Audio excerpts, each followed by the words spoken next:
Good morning to everyone. ನಾನು ಇವತ್ತಿನ ವಿಡಿಯೋದಲ್ಲಿ ಒ ಬಿ ಸಿ ಸರ್ಟಿಫಿಕೇಟ್ ಬಗ್ಗೆ ಅಥವಾ ಒ ಬಿ ಸಿಯಲ್ಲಿ ಬರುವ ಕ್ರಿಮಿ ಲೇಯರ್ಸ್ ಬಗ್ಗೆ ನಿಮಗೆ ಡೀಟೇಲ್ ಇನ್ಫಾರ್ಮೇಷನ್ ಕೊಡೋದ್ರ ಸಲುವಾಗಿ ಈ ವಿಡಿಯೋನ ಮಾಡ್ತಾಯಿದ್ದೇನೆ. ಬಹಳ ಜನರಿಗೆ ಇನ್ನೂ ಕರ್ನಾಟಕದಲ್ಲಿ ಹೂ ಆರ್ ಎಲಿಜಿಬಲ್ ಅವ್ರಿಗೂ ಕೂಡ O B C NCL certificate ಸಿಗ್ತಾ ಇಲ್ಲ.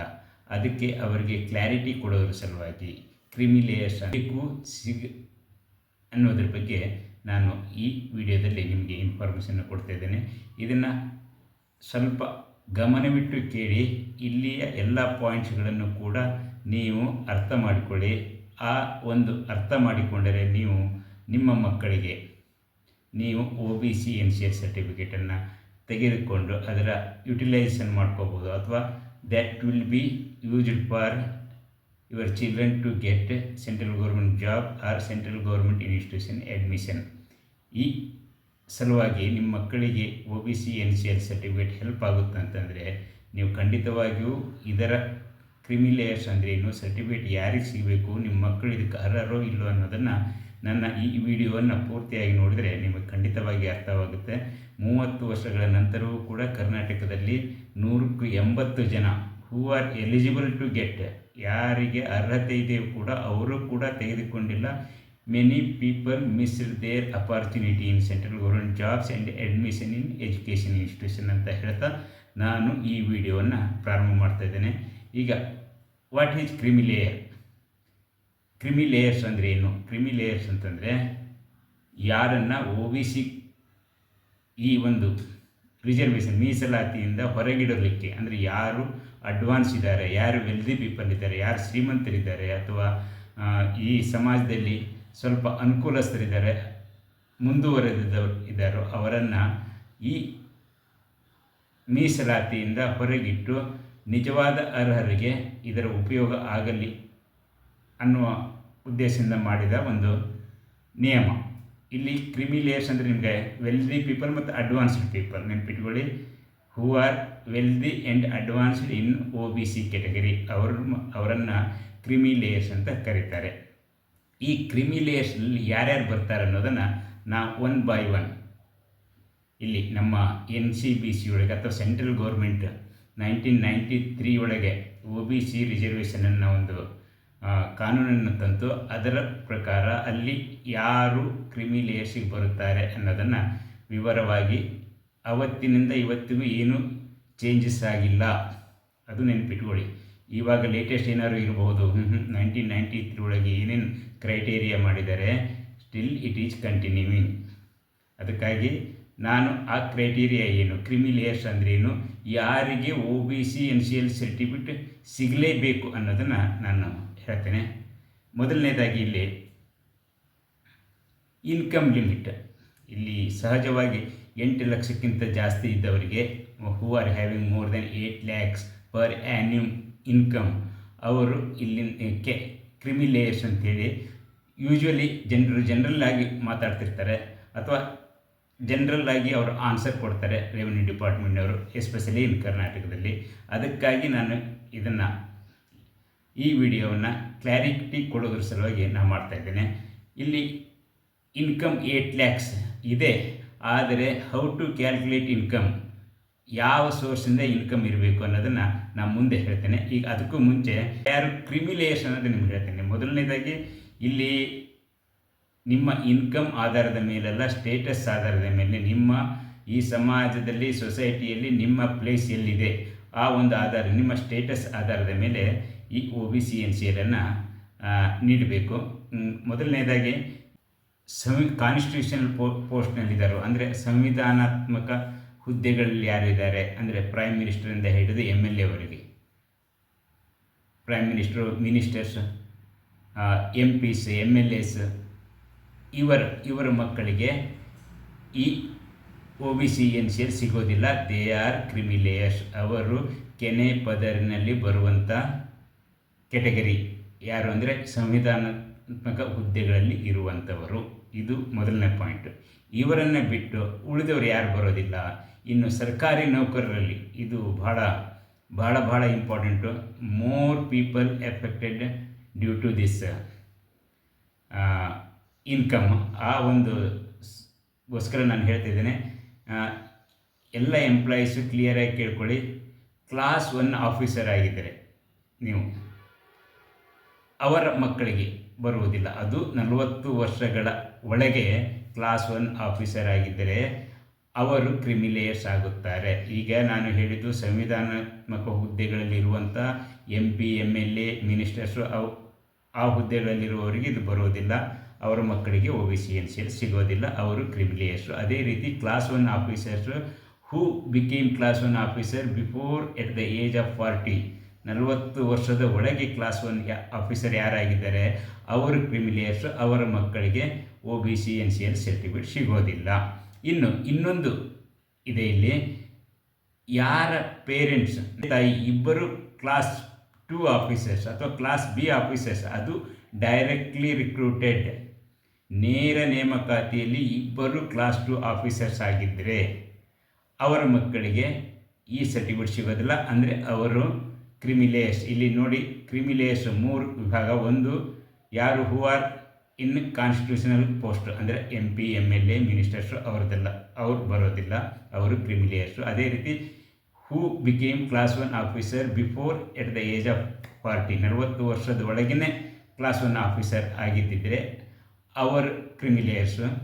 ಯಾರು ಗಂಡ ಹೆಂಡತಿ ಇಬ್ಬರು class 2 officers, class B officers, ಅದು ನೇರ ನೇಮಕಾತಿ, ಡೈರೆಕ್ಟ್ಲಿ ರಿಕ್ರೂಟೆಡ್. ನೆನ್ಪಿಟ್ಕೊಳ್ಳಿ, ಪ್ರಮೋಷನ್ ಆಗಿದ್ದರೆ ಏನು ತೊಂದರೆ ಇಲ್ಲ. Directly recruited class B officers, husband and wife both ಇದ್ದರೆ ಅವರು ಕ್ರಿಮಿಲೇಯರ್ಸು. ಅಂದರೆ ಒಂದು MP, MLAಗಳು class 1 officer before age of 40 ಮತ್ತು ಗಂಡ ಹೆಂಡತಿ ಇಬ್ಬರು ಡೈರೆಕ್ಟ್ಲಿ ರಿಕ್ರೂಟೆಡ್ ಕ್ಲಾಸ್ 2 ಆಫೀಸರ್ಸು, ಇವರು ಕ್ರಿಮಿಲೇಯರ್ಸು.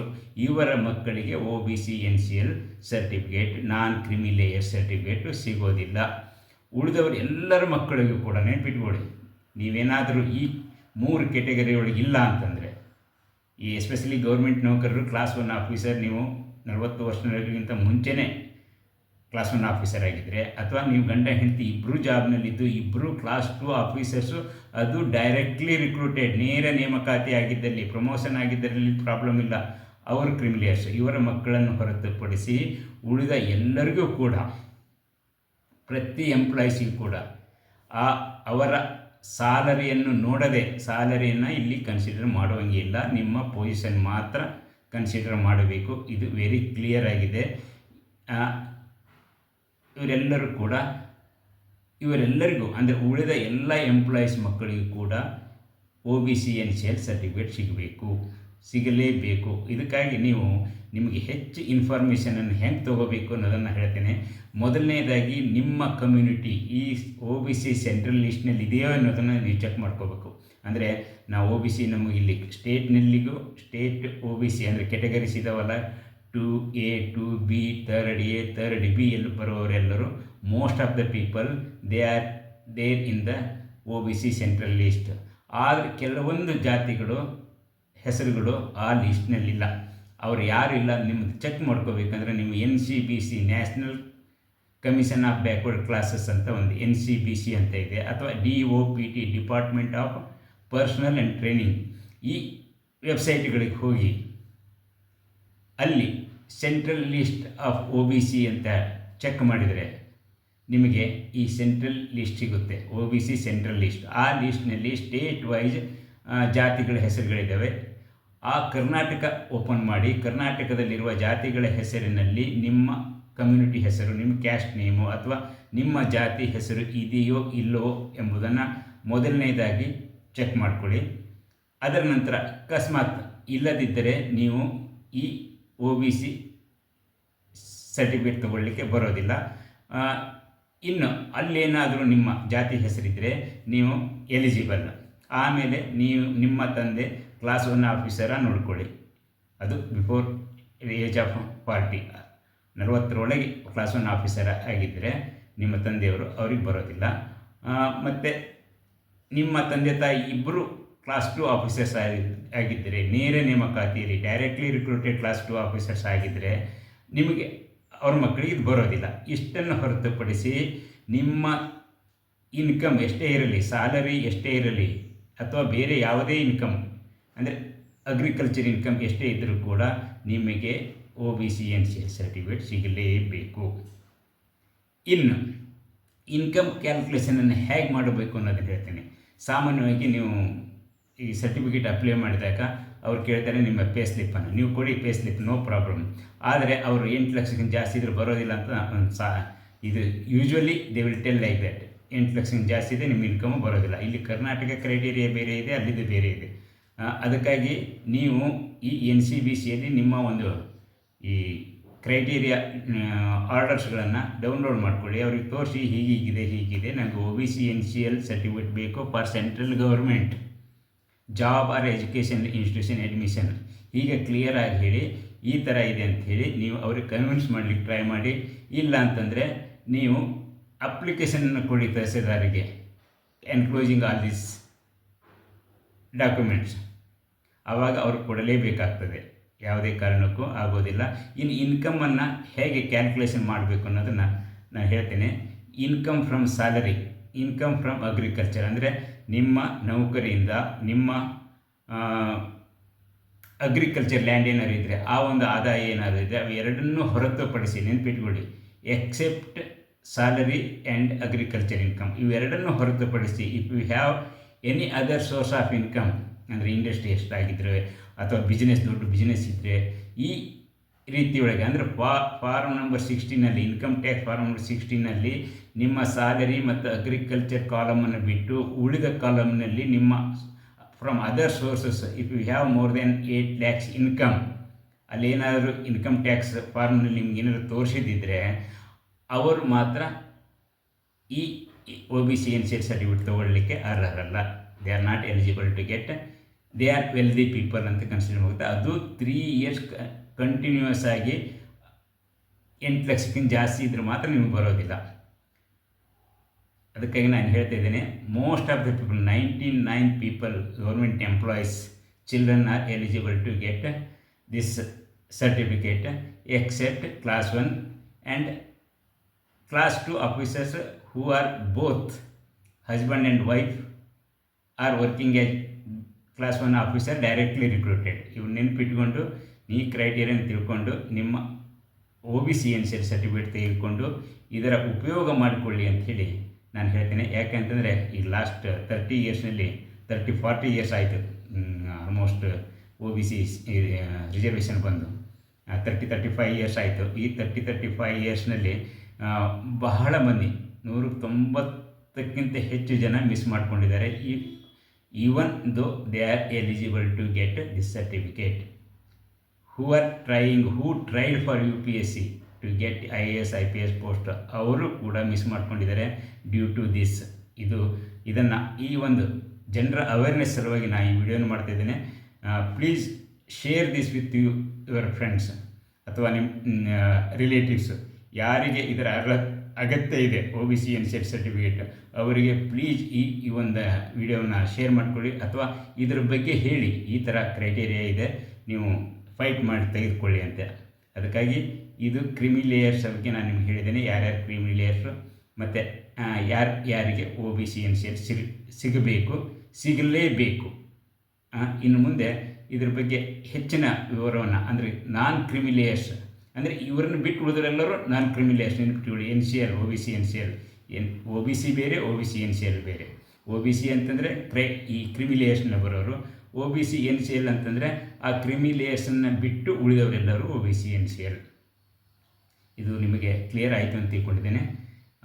ಈ ಒಂದು ವಿಡಿಯೋವನ್ನು ಸಂಪೂರ್ಣ ಅರ್ಥ ಮಾಡಿಕೊಂಡು ನಿಮ್ಮ ಒಂದು ಎಲಿಜಿಬಿಲಿಟಿ ತಕ್ಕಂತೆ ನೀವು ಈ ಸರ್ಟಿಫಿಕೇಟನ್ನು ತೆಗೆದುಕೊಂಡು ನಿಮ್ಮ ಮಕ್ಕಳಿಗೆ, ಮತ್ತು ಇಲ್ಲಿ ಓನ್ಲಿ ಪೇರೆಂಟ್ಸ್ ಸ್ಟೇಟಸ್ ಮಾತ್ರ ಆಗುತ್ತೆ, ಅವರದ್ದು ಇನ್ಕಮ್ ಮಾತ್ರ ಕನ್ಸಿಡರ್ ಆಗುತ್ತೆ, ಮಕ್ಕಳದ್ದಲ್ಲ. ಯಾರಿಗೆ ಸರ್ಟಿಫಿಕೇಟ್ ಬೇಕು ಅವರು ಆಲ್ರೆಡಿ ಕ್ಲಾಸ್ 1 ಆಫೀಸರ್ ಆಗಿದ್ದರು, ನೋ ಪ್ರಾಬ್ಲಮ್.